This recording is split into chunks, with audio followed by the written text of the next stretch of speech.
ಕಡಕ್ಲಾಟದಲ್ಲಿ ಹೂತಿದ್ದ ರಾಘು ಗಾವಡೆ ಶವ ಹೊರತೆಗೆಯುವ ವೇಳೆ ಕೋಳಿ ಬಲಿಗೆ ಮುಂದಾದ ಮೂಢನಂಬಿಕೆ. ಅನೈತಿಕ ಸಂಬಂಧದ ಹಿನ್ನೆಲೆಯಲ್ಲಿ ಹತ್ಯೆಗೀಡಾಗಿದ್ದಾರೆ ಎನ್ನಲಾದ ರಾಘು ಗಾವಡೆ 40 ಅವರ ಶವವನ್ನು ಜಮೀನಿನಲ್ಲಿ ಹೂತಿದ್ದ ಪ್ರಕರಣ ತಡವಾಗಿ ಬೆಳಕಿಗೆ ಬಂದಿದ್ದು, ಚಿಕ್ಕೋಡಿ ತಾಲೂಕಿನ ಕಡಕ್ಲಾಟ್ ಗ್ರಾಮದಲ್ಲಿ ಶವ ಹೊರತೆಗೆಯುವ ಕಾರ್ಯಾಚರಣೆ ನಡೆಯಿತು. ಚಿಕ್ಕೋಡಿ ಉಪವಿಭಾಗಾಧಿಕಾರಿ ಎಸ್ಎಸ್ ಸಂಪ್ಗಾಮಿ ನೇತೃತ್ವದಲ್ಲಿ ಕಡಕ್ಲಾಟ್ ಪೊಲೀಸರ ಭದ್ರತೆಯಲ್ಲಿ ಎಫ್ಎಸ್ಎಲ್ ಸಿಬ್ಬಂದಿ ಜಮೀನಿನಲ್ಲಿ ಹೂತಿದ್ದ ಶವವನ್ನು ಹೊರತೆಗೆದರು.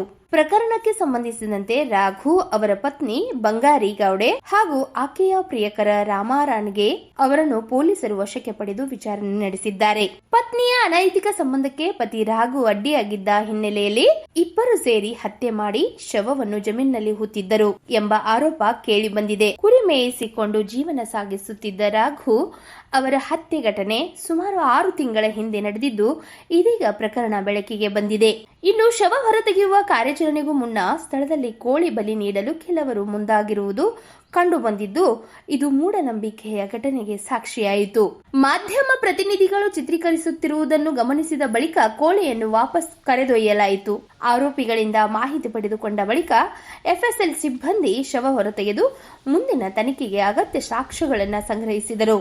ಈ ಕುರಿತು ಕಡಕ್ಲಾಟ್ ಪೊಲೀಸ್ ಠಾಣೆಯಲ್ಲಿ ಪ್ರಕರಣ ದಾಖಲಾಗಿದ್ದು ತನಿಖೆ ಮುಂದುವರೆದಿದೆ.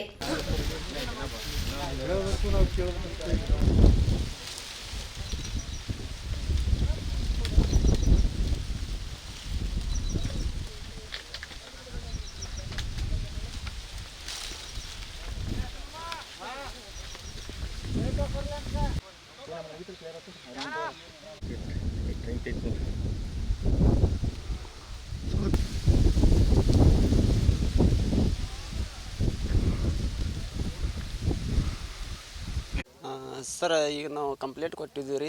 ಆ ಪ್ರಕಾರ ಅವರು ಸರ್ಗಳು ಎಲ್ಲ ಬಂದು ದೇಶೀಯ ಅಧಿಕಾರ, ಇವು ನಮ್ಮ ಕರ್ನಾಟಕ ಸರ್ಕಾರ ಆಯಿತು, ಡಾಕ್ಟರ್ ಅಧಿಕಾರಿ ಆಯಿತು, ಎಲ್ಲ ನಮ್ಮ ಪ್ರಯತ್ನವನ್ನು ನಮ್ಮ ತಮ್ಮನ ಶವವನ್ನು ತೆಗೆದು ಕೊಟ್ಟರು.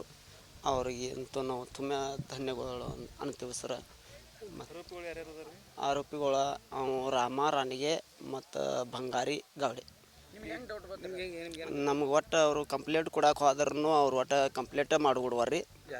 ಅವ್ರು ಬಂಗಾರಿ ಒಟ್ಟು 3-4 ಸಲ ಕಂಪ್ಲೇಂಟ್ ಕೊಡಕ್ಕೆ ಹೋದ್ರೂ ಅವ್ನು ಬರ್ತಾನೆ ಅಂತ ಹೇಳಿದ್ರು. ಕುರಿಯಾಗಿ ಹೋಗಿದ್ದಾನು ಬರ್ತಾನು, ಕುರಿ ಕಾಯಕ್ಕೆ ಹೋಗಿದ್ದಾನು ಬರ್ತಾನು, ಹಿಂಗೆ ಹೇಳ್ತಿದ್ರು. ಆದರೆ ನಾವು ಕಂಪ್ಲೇಂಟ್ ಕೊಡಕ್ಕೆ ಪೊಲಿಟಿಷನ್ಗೆ ಹೋದ್ರಿ ಅಂತ ಅವ್ರನ್ನ ನಾವು ಮಾಡಿದ್ದೇವೆ ತಂದ್ರೆ ಅವಾಗ ಒಪ್ಕೊಂಡ್ರೆ ಸರ್. ಹಾಂ, ಹಿರಿಯರ್ನಿಗೂ ಒಂದು ಸ್ವಲ್ಪ ಹಿರಿಯರು ಕೂಡಿರು, ಹಿರಿಯರನ್ನ ಕೂಡಿಸಿ ನಾವು ಮಾಡ್ಯೇವು ತಪ್ಪತ್ತಂದರು ಅಂತ ನಾವು ತಪ್ಪಾದ ಪೇಟಿಗೆ ನಾವು ಪೊಲಿಟಿಷನ್ ಬೋಡಿ ಇಲ್ಲಿ ಹೊಲದ ಒಳಗೆ ಸಿಕ್ಕಿ ಅವರು ಒಂದು 5-6 ಫುಟ್ ಒಳಗೆ ಹಾಕ್ಯಾರ ಸರ್. ಸಂಬಂಧ ಅವು ನಮ್ಮ ಚಿಗವನ ಮಗನ ಬರ್ತಿದ್ದ ಹೋಗ್ತಿದ್ದ, ಅವ್ರ ಒಳಗೆ ಸಂಬಂಧ ಬೆಳೆಸಿದ್ದು ನಮ್ಗೆ ಗೊತ್ತಿಲ್ಲ. ಹಿಂಗೆ ಮಾಡಿ ನಮ್ಮ ತಮ್ಮ ಒಂದು ಸಟ ಅವ್ರನ್ನ ಇದನ್ನು ಮಾಡಿ ಸಂಬಂಧಿಕರ ನಮ್ಮ ಬಂಗಾರಿ ನಮ್ಮ ಅಕ್ಕನ ಮಗಳ, ಇವ್ ತಮ್ಮ ನಮ್ಮನ್ನು ಒಂದವ ನಮ್ಮ ಚಿಗವನ ಮಗ ರೀ, ನಮ್ಮ ಇವನ್ ತಂಗಿ ಮಗ ರೀ. ಹೌದು, ನಾವು ಖಡಕ್ಲಾಡ್ದಾಗ ಅವ್ರು ಬೆನಾಡಿದವ್ರ. ಹಿಂಗೈತಿ ಸರ್. ನಮ್ಮ ಲಗ್ಮನ ಸಿದ್ದಪ್ಪ ಗೌಡಿ. ಈಗ ಮಾಡ್ಯಾರ. ಈ ಪ್ರಕಾರ ಅವ್ರಿಗೆ ಶಿಕ್ಷೆ ಆಗ್ಬೇಕಂತ ನಮ್ಮದು ಆದೇಶ ಐತಿ. ಚಿಕ್ಕೋಡಿ ತಾಲೂಕಿನ ಕಡಕ್ಲಾಟ್ ಗ್ರಾಮದಲ್ಲಿ ಒಂದು ಶವ ಎತ್ತುವ ಯೋಜನೆ ಇತ್ತು.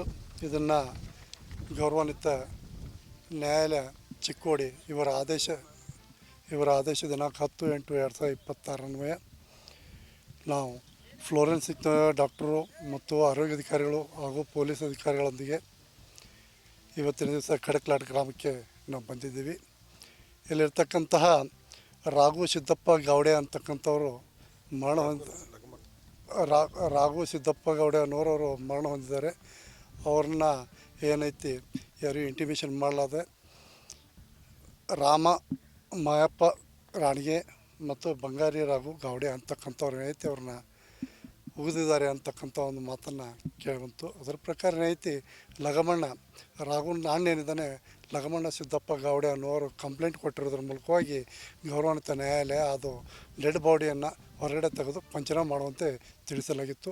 ಆ ಪ್ರಕಾರ ಇವತ್ತಿನ ದಿವಸ ನಾವು ಮತ್ತು ಆರಕ್ಷಕ ನಿರೀಕ್ಷಕರು ಮತ್ತು DYSP ಅವರು ಹಾಗೂ ತಾಲೂಕು ಹೆಲ್ತ್ ಆಫೀಸರು, ಫ್ಲೋರೆನ್ಸಿಕ್ ಅಂದರೆ ವಿಧಿವಿಜ್ಞಾನದ ತಜ್ಞರು ಇವ್ರನ್ನೆಲ್ಲ ಕರ್ಕೊಂಡು ಬಂದು ನಾವು ಬಾಡಿಯನ್ನು ತೆಗೆಸಿದ್ವಿ. 3 ಸರ್ವೆ ನಂಬರ್ ಕಡಕ್ಲಾಟ್ ಸರ್ವೆ ನಂಬರ್ 307/3ರಲ್ಲಿ ಇರ್ತಕ್ಕಂಥ 15 ಗುಂಟೆ ಜಮೀನಿನಲ್ಲಿ ಅದನ್ನು ನಾವು ಮಾಜರ್ ಮಾಡ್ತಾಯಿದ್ದೀವಿ. ನಮ್ಮ ಜೊತೆಯಲ್ಲಿ ತಹಸೀಲ್ದಾರರು ಮತ್ತು ಸಂಬಂಧಪಟ್ಟಂಥ ನಮ್ಮ ರೆವಿನ್ಯೂ ಸಿಬ್ಬಂದಿಗಳು ಅದನ್ನು ಮಾರ್ಕಿಂಗ್ ಮಾಡಿ ಅಲ್ಲಿರ್ತಕ್ಕಂಥ ಡೆಡ್ ಬಾಡಿಯನ್ನು ತೆಗೆಸಿ ಅದನ್ನು ಪಂಚನಾಮ ಮಾಡುವಂಥ ವ್ಯವಸ್ಥೆಯನ್ನು ಇವತ್ತಿನ ದಿವಸ ಮಾಡಿದ್ವಿ ಅಂತ ನಾವು ನಿಮಗೆ ಹೇಳ್ತಾ ಇದ್ದೀವಿ. ಅದನ್ನು 5 ಅಡಿ ಒಳಗಡೆ ಹಾಕಿದ್ದಾರೆ. 5 ಅಡಿ ಏನಿದೆ ಉದ್ದ ಮಾಡಿದ್ದಾರೆ. ಅದರೊಳಗಡೆ ಒಂದು ಚಾದರದಲ್ಲಿ ಒಂದು ಕಟ್ಟಿ ಅದನ್ನು ಶವವನ್ನು ಹಾಕಿದ್ರು. ನಾವು ತೆಗೆದು ನೋಡಿದಾಗ ಎಲ್ಲ ಡಿಕಂಪೋಸಿಂಗ್ ಆಗಿತ್ತು. ಚೆಕ್ ಮಾಡಿದ್ವಿ ಮತ್ತು ಅದು ವಿಧಿವಿಜ್ಞಾನದ ತಜ್ಞರೇನಿದ್ದಾರೆ ಅವರು ಅದರ ಬಗ್ಗೆ ಕೂಲಂಕುಷವಾಗಿ ಪರಿಶೀಲನೆ ಮಾಡಿ ಮಾಹಿತಿಯನ್ನು ನಮಗೆ ನೀಡ್ತಾರೆ ಅಂತ ಹೇಳ್ತಾರೆ. ಇದು ಘಟನೆ ಫೆಬ್ರವರಿ ತಿಂಗಳಲ್ಲಿ ಆಗಿದೆ ಅಂತ ಹೇಳ್ತಿದ್ರು. ಅದರ ಪ್ರಕಾರ ಏನಿದೆ ಫೆಬ್ರವರಿ ತಿಂಗಳಲ್ಲಿ ಅವನು ರಾಘು ಅನ್ನೋನೇನಿದೆ ಕುರಿ ಕಾಯಲ್ಲಿ ಹೋಗಿದ್ದ ಅಂತೇಳಿ ಅವ್ರು ತಿಳಿಸಿದ್ದಾರೆ. ಕುರಿ ಕಾಯೋ ಜನ ಎಲ್ಲ ಮಳೆಗಾಲ ಬಂದ ತಕ್ಷಣ ತಮ್ಮ ಊರುಗಳಿಗೆ ಬರ್ತಾರೆ. ಆದ ಕಾರಣಕ್ಕೆ ಅವರೆಲ್ಲ ಬಂದಾಗ ರಾಘು ಇರಲಾರ್ದನ್ನು ತಿಳ್ಕೊಂಡು ಅವರು ಮನೆಯಲ್ಲಿ ಅವರು ತನಿಖೆ ಮಾಡಿದಾಗ ಈ ಘಟನೆ ಆಗಿದ್ದು ಗೊತ್ತಾಗಿ ಅವರನ್ನು ಲಗಮಣ ಅಂತಕ್ಕಂಥವ್ರೇನಿದೆ ಪೊಲೀಸ್ ಡಿಪಾರ್ಟ್ಮೆಂಟಿಗೆ ಅವರು ಫಿರ್ಯಾದಿಯನ್ನು ನೀಡಿದ್ದಾರೆ. ಆ ಫಿರ್ಯಾದಿಗೆ ಅನುಗುಣವಾಗಿ ಇವತ್ತಿನ ದಿವಸ ನಾವು ನ್ಯಾಯಾಲಯದ ಆದೇಶ ಪ್ರಕಾರ ಶವವನ್ನು ಹೊರತೆಗೆದು ಪಂಚನಾಮ ಮಾಡಬೇಕಾಯ್ತು. ವೆಪನ್ ಅದು ಏನಿಲ್ಲ ಅದ್ರಾಗ, ವೆಪನ್ ಅದೇನಿಲ್ಲ. ಬಾಡಿ ಮಾತ್ರ ಒಂದು ಚಾದರದಲ್ಲಿ ಕಟ್ಟಿದ್ದಿತ್ತು, ಕಾಲು ಕಟ್ಟಿದ್ದಿತ್ತು, ನಾವು ನೋಡಿದ್ವಿ ಅಷ್ಟೇ.